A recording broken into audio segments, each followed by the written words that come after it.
Guys, alam nyo ba kapag namatay ang isang membro sa pag-ibig, hindi ibig sabihin po na goodbye na rin po sa savings niya. May pwedeng mag-claim. Ayon sa Pag-ibig Fund, ang legal heirs ng namatay na member ang maaaring makakuha po ng provident claim kapag hindi ito kinuha ng member bago po siya namatay. Alinsunod sa batas tungkol po sa succession. At hindi lang po basta savings ang maaaring makuha. Ang legal heirs ay maaaring entitled po sa applicable death benefit or financial assistance. Bukod pa po sa total accumulated value or TAV ng membro. Pero hindi lang po ito yung pupunta ka lang po sa pag-ibig tapos sasabihin, ako po ang kamag-anak. Hindi po ganon. Siyempre, kailangan po ng mga dokumento.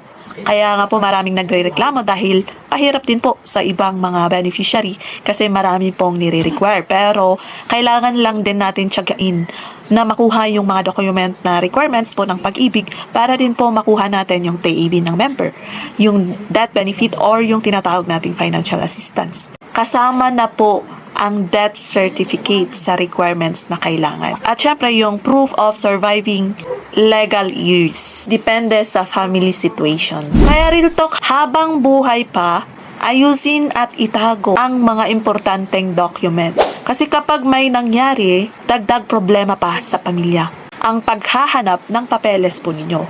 Kaya ayos-ayos din. Ang savings mo, pinaghirapan mo yan. Kaya siguraduhin mong alam ng pamilya kung paano ito i-claim.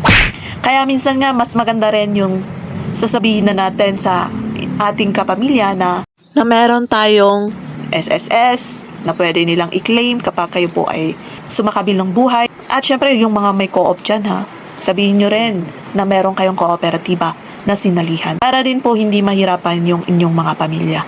So I hope nakatulong itong video natin. Kung nakatulong, please do like and follow. Thank you.